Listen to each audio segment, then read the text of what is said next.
학부모 여러분 안녕하십니까? 저는 동아고등학교 수석교사 장영주입니다. 코로나19로 인해서 온라인 개학이 시작되고 가정에서는 원격 수업을 지켜보면서 궁금한 점이 많으실 겁니다. 오늘 예문여고 김영길 선생님 모시고 Q&A로 원격 수업에 관해서 알아보는 시간 가지겠습니다. 선생님 안녕하십니까? 안녕하세요. 네, 지금 가정에서 우리 부모님들께서 원격 수업 보면서 많은 궁금한 점들이 있으실 거거든요.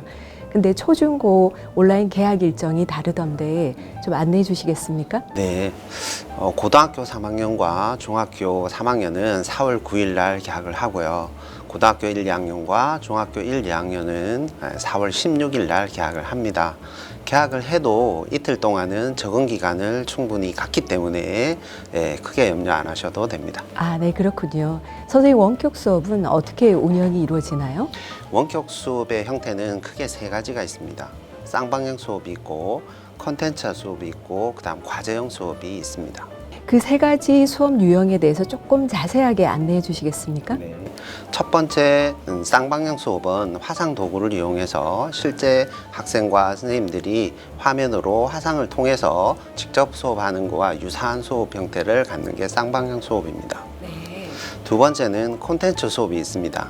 EBS 온라인 클래스와 같이 선생님들이 학생이 학습할 과제를 미리 콘텐츠를 만들어서 올려두면 학생이 그 콘텐츠를 보고 학습을 하고 그 다음 질문이라든지 또는 선생님의 피드백이 있는 이런 활동을 얘기합니다. 마지막으로 과제 수업이 있는데요.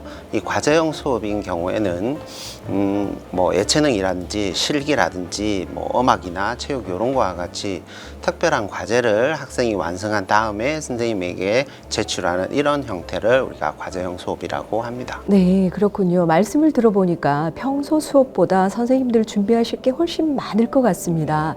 선생님들 수업 진행은 어떻게 이루어지나요? 실제 이 온라인 수업에 선생님들도 부담이 많아요. 그래서 준비할 때 훨씬 더 많은 절차가 필요하고 또 유사시 돌발 상황도 생길 수 있기 때문에 준비를 철저히 하고 있고요. 수업은 실제 하는 수업과 거의 유사한 형태로 진행을 합니다.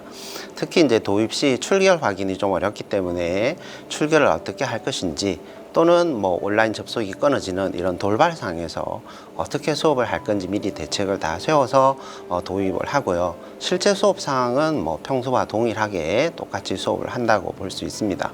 그 다음에 형성평가라든지 과제 같은 건 여러 가지 수업 유형을 참고해서 선생님들이 구성하고 있습니다. 네, 말씀을 들어보니까 스마트 기기가 꼭 필요한 지금 원격 수업이지 않습니까?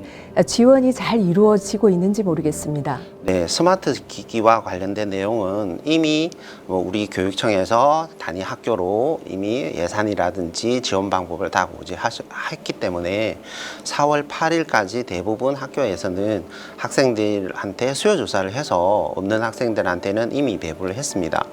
혹시나 이걸 시청하시는 학부모님 중에 스마트 기기라든지 또는 인터넷이 잘 안 되는 경우라면 학교의 담임선생님에게 연락을 하시면 충분히 지원을 받을 수 있으니까 걱정 안 하셔도 됩니다. 네, 다행이군요.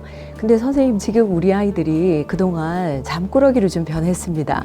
이런 아이들 온라인 수업하면서 원격 수업에서 출석 확인하는 것이 쉽지는 않을 텐데 출석 확인은 어떻게 이루어지고 있습니까? 출석 확인인 경우에는 원칙적으로 이런 쌍방향 수업에서는 직접 얼굴을 볼 수 있으니까 충분히 가능해요. 그렇지 않은 경우에는 콘텐츠 수업인 경우에는 학생이 그 콘텐츠를 열람한 시간이나 또 종료한 시간 이런 걸로 다 출석을 할 수 있어요. 문제는 이렇게 온라인에 접속을 할 수 없는 그런 돌발상이 생겼을 때입니다.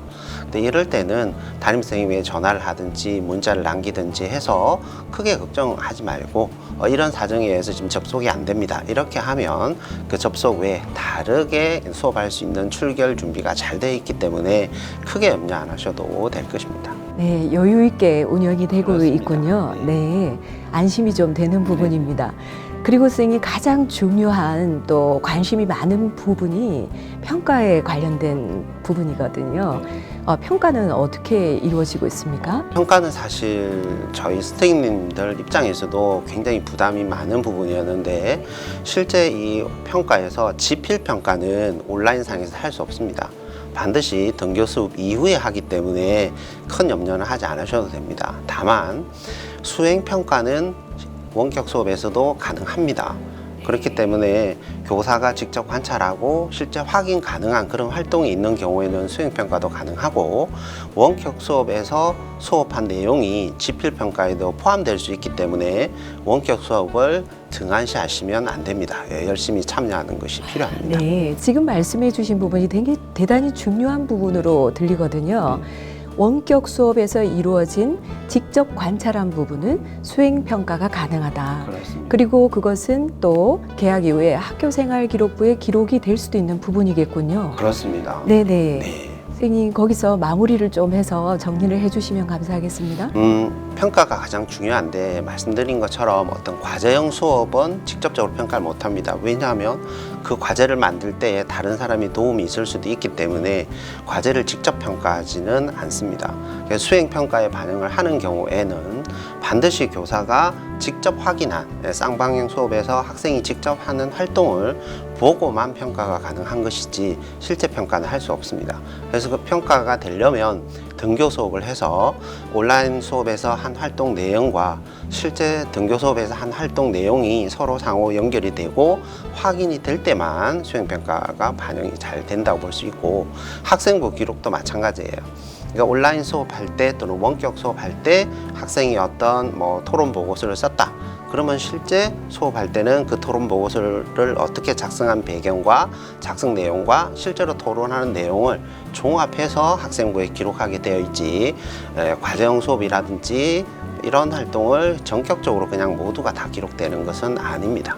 네, 원격 수업에서 이루어진 학생의 활동과 개학 이후에 선생님의 수업이 자연스럽게 연결이 되어서 평가 이루어지겠군요. 네, 그렇습니다. 네, 선생님 지금까지 원격 수업과 관련해서 기본적인 내용 자세히 안내해 주셔서 감사합니다.